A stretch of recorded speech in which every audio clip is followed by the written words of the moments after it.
All right, picture this. Donald Trump hears about two people across the pond in Paris talking trash about him in a restaurant. How he handles it is very interesting, and I'm gonna break it down in this short video. But first, I'm asking you, have you ever had someone talk trash about you or talk down to you? Maybe it's gossip at the workplace. You see people over there talking about you. What's your tendency on how to handle it? Do you have a protocol for what you typically do? Most people do one of two things. Number one, they just stick their head in the sand. Maybe I heard them wrong. Maybe they weren't talking about me. You know, if it's not real, in my head, it's not real at all. Or number two, they get very defensive. Oh, those dummies don't know anything anyway. Who are they? I saw them just the other day doing something dumb too. They have no right to judge. They're not trying to figure out what's really going on, why the people are really talking bad about him, because it's tough. As our egos, we're wired to defend our ego and keep, we always hear we look at ourselves through rose-colored glasses. We want to think highly of ourselves. And when there's other information that could make us reassess our value, our natural tendency is to not look at it. But I'm going to talk about what Trump did, which actually shows a higher level of confidence than both of those things. And I want you to consider handling it this way in the future.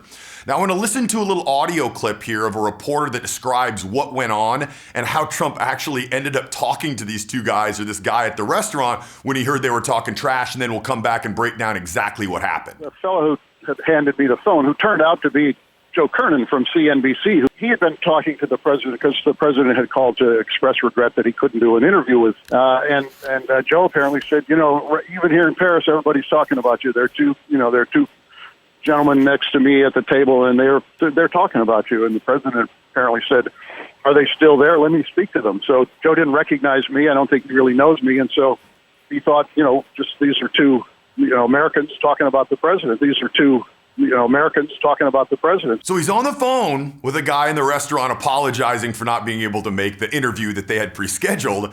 And he just hears this guy saying, yeah, there's people around here kind of talking some trash. What does Trump do?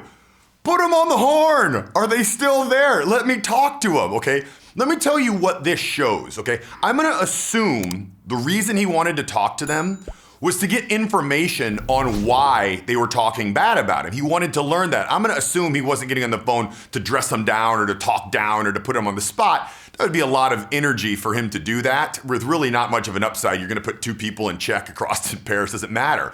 But my understanding and my belief is that he was trying to learn where the dissent is coming from. Why are these people talking trash? What's going on in their head? Because that gives him a clear picture. Is that the easiest thing to do? No. The easiest thing would be like, oh, those dummies. How many people talk trash about anybody in the limelight, right? You don't even have to be famous at all. Look at my comments. Look at the comments on this. It's gonna be 90% people talking trash. A guy like the president, who's so polarizing, people are always talking trash about him. So it would be very easy for him just to be like, oh, I'm not even looking at that stuff. But he wanted to take the time to hear about that. So let me give an example at the workplace for you. Or let's say me, for instance. Maybe it'd be easier to swallow if I'm talking about me.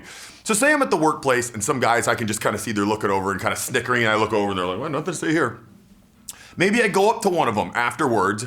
I'm like, hey, no big deal. I was just curious, what were you guys talking about? I saw you kind of pointing at my shirt. No big deal. Well, I was just curious. And the guy says, oh, Johnny over there says you've been wearing that same shirt 3 days a week for the last 2 weeks. I go, oh, yeah, shoot, must not even realize, whatever. But now what happens from that? Well, you're exposed to your blind spots. We should want to learn about our blind spots. Maybe I did wear that shirt more than I realized, but now I realize it is, so I can change that. That is not being weak by being supplicative to other people the way they're perceiving you. That's seeing your blind spots. We need that. We need to know what we're not seeing, because we think about ourselves all the time, right? We're our number one, numero uno, but we don't always see what other people see. So maybe I had been wearing that shirt way too much. That's good information for me to have. That's valuable information because likely other people are thinking the same thing, and it's an easy fix. Stop wearing the shirt more than once a week or once every 2 weeks, however many shirts you got. But just to become aware of that is very important. And that's what Trump was likely trying to do in this call, to become aware to potential blind spots or to be aware of what people are saying on the street. What's the average Joe Schmo saying?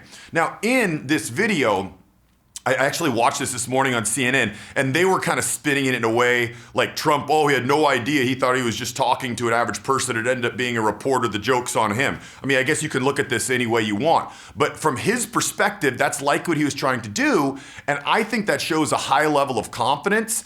And it just shows how important it is to feel like his ears to the street as far as what other people are talking about, people saying about him, so he can address that. Clearly he doesn't pander to everybody, right? He kind of sticks to his line. He doesn't really worry about that, but he still wants to know what's going on. It's an important thing to have. Now, I want to ask you one more question, but first, if you have Instagram, subscribe. I'm putting out a bunch of content you won't see here on YouTube. And number two, if this is your first time to the Charisma Matrix, my name is Barron Cruz. I teach you the social skills you need to get what you want out of life. And if you haven't gotten the social invincibility checklist, it's going to help you feel very comfortable around in social situations where sometimes it can be a bit ambiguous. You don't know what to do. Maybe you feel nervous. You're at a happy hour. This checklist, you can touch or click right here to grab. It's going to be free. It's going to walk through 5 things that's going to get you to a place where you feel comfortable about that. So the question is, has anyone ever talked over you consistently? Like this person, every time you get in a conversation, maybe it's work, maybe it's a neighbor when you're in a group, they talk over you. How annoying is that? What do you do when people talk over you? Do you just get quiet? Because I'll tell you what, when you're an easy person to roll over and people constantly talk over you, it lowers your social value. Twisting your head however you want. Oh, I'm being a bigger man, I'm being polite, this guy's so rude. One way to look at it, but the most accurate way to look at it is when that happens consistently, it looks like you won't stand up for yourself. I've got a video right here that's gonna go through 3 things you can do every time, right? Pick the right one for the situation, A, B, or C. So next time that dope comes and tries to talk over you, you'll know how to handle it. Click right there and I'll talk to you about it now.